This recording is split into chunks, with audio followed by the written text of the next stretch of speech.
Welcome to reading number 32, I believe.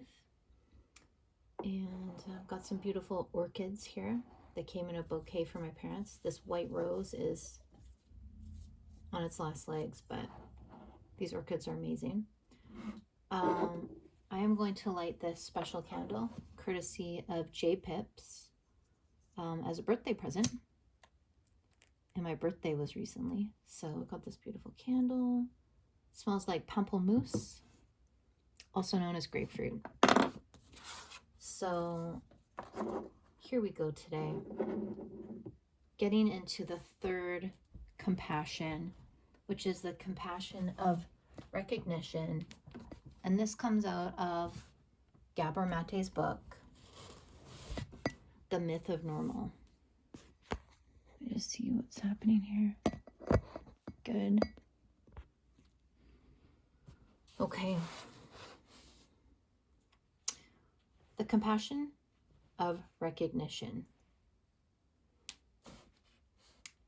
Remember Bruce from chapter 15, the Oregon vascular surgeon arrested at his hospital for forging drug prescriptions to feed his opiate habit? I don't actually remember that, but that's okay. He views the experience, humiliating as it was, with gratitude for the life-changing awakening it sparked in him. If it hadn't happened to me the way it had happened, he told me, I would have gone on my merry way as the oblivious, technically proficient, but emotionally retarded individual that characterizes so many of us in the surgical profession. In place of the old self-centered ways of relating, Bruce describes a new attitude characterized by seeing himself in others. I can say, I am a human being who has flaws, who struggled. You may be in the same category. Let's see how we can fix this problem together. Bruce is embodying what I call the compassion of recognition, which allows us to perceive and appreciate that we are all in the same boat, roiled by similar tribulations and contradictions. Until we recognize our commonality, we create more woe for ourselves and others.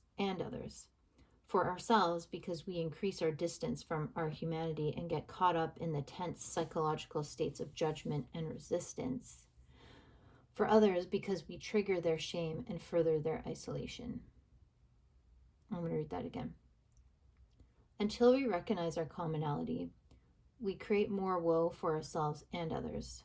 For ourselves, because we increase our distance from our humanity and get caught up in the tense physiological states of judgment and resistance.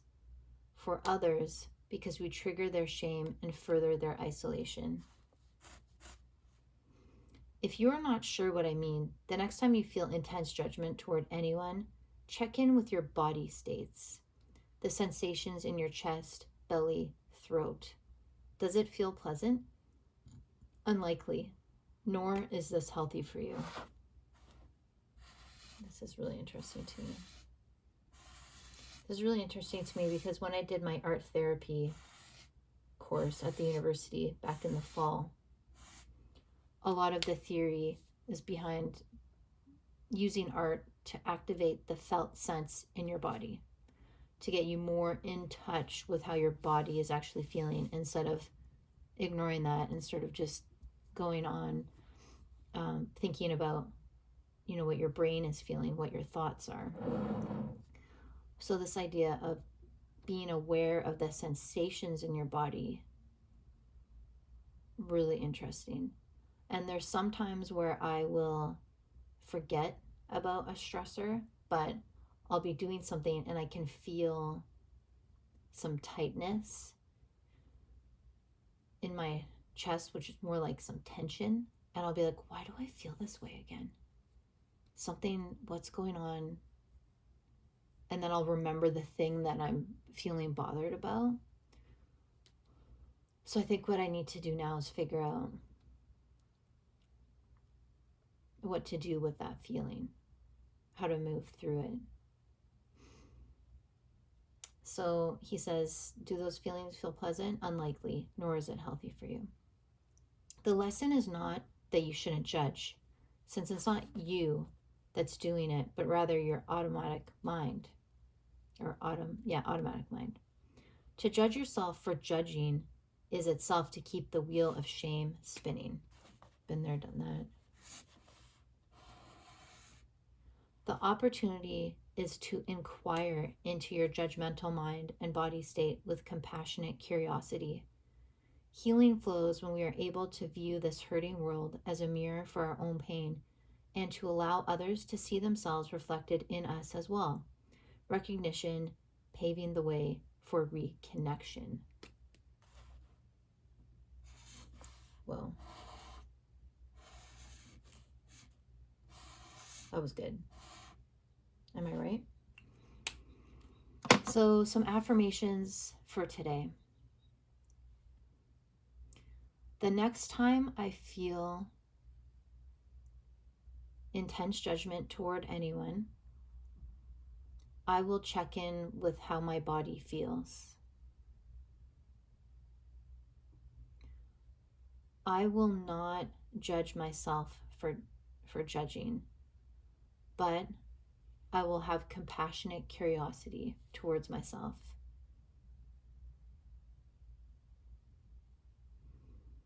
From having compassionate curiosity,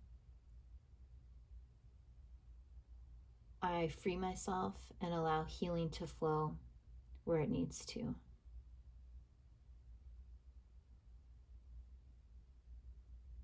Yeah, so that's really cool. So this is the self-judgment and shame cycle that especially women are very good at doing. So I hope that this got something ticking. And I hope that you are just compassionate with yourself today, as am I.